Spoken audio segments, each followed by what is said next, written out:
देश के असंगठित क्षेत्र में काम करने वाले श्रमिकों के लिए अच्छी खबर है। मोदी 3.0 सरकार का पहला बजट 23 जुलाई को पेश हो रहा है।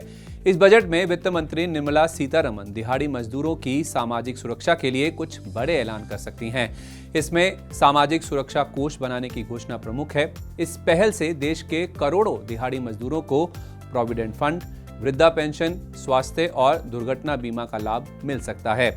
आर्थिक सर्वे 2021-22 के अनुसार साल 2019-20 के दौरान देश के असंगठित क्षेत्र में करीब 44 करोड़ श्रमिक थे। श्रम पोर्टल पर 18 जुलाई 2024 तक करीब 30 करोड़ श्रमिक रजिस्टर्ड हैं। ये अस्थायी कर्मचारी अभी सामाजिक सुरक्षा के दायरे में नहीं हैं। संगठित क्षेत्र में काम करने वाले कर्मचारी भविष्य निधि संगठन यानी ईपीएफओ और कर्मचारी राज्य बीमा निगम यानी ईएसआईसी के दायरे में आते हैं। इन कर्मचारियों को बीमा और पेंशन जैसी कई सुविधाएं मिलती हैं।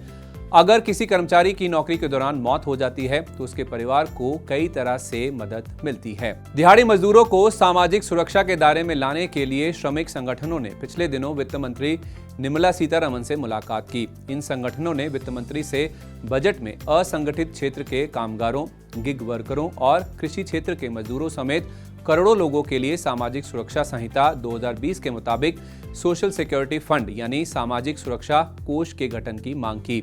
अगर बजट में वित्त मंत्री इस कोष के गठन का ऐलान करती हैं तो करोड़ों परिवारों को न्यूनतम पेंशन, चिकित्सा सुविधा, शैक्षणिक सुविधा सहित कई तरह के लाभ मिल सकेंगे। एक्सपर्ट्स के अनुसार सामाजिक सुरक्षा कोष में कर्मचारी, काम देने वाली कंपनी और सरकार कंट्रीब्यूशन करेंगे। कंपनियों को अपनी कमाई का 2% तक हिस्सा कोष में देना पड़ सकता है। कंस्ट्रक्शन सेक्टर से जुड़ी कंपनियों से कोष में कंट्रीब्यूशन के लिए सेस वसूला जा सकता है।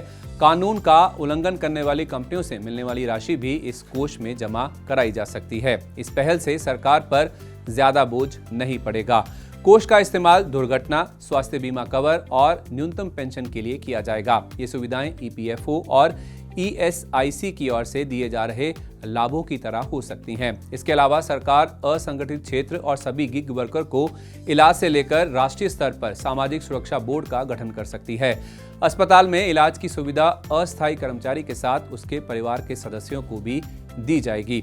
सामाजिक सुरक्षा संहिता 2020 में भी ऐसी सुविधा देने का प्रस्ताव है। हाल में कर्नाटक सरकार ने गिग वर्कर्स के लिए ड्राफ्ट बिल पेश किया है, जिसमें अस्थायी कर्मचारियों के हितों की सुरक्षा के लिए प्रावधान किए गए हैं। देश के विभिन्न क्षेत्रों के मांग के मुताबिक दिहाड़ी पर काम करने वाले श्रमिकों को गिग वर्कर कहा जाता है। इनमें ठेके पर काम करने वाले कर्मचारी, ऑनलाइन प्लेटफॉर्म के लिए काम करने वाले कर्मचारी, ठेका फर्म के कर्मचारी, कॉल पर काम करने वाले कर्मचारी शामिल होते हैं।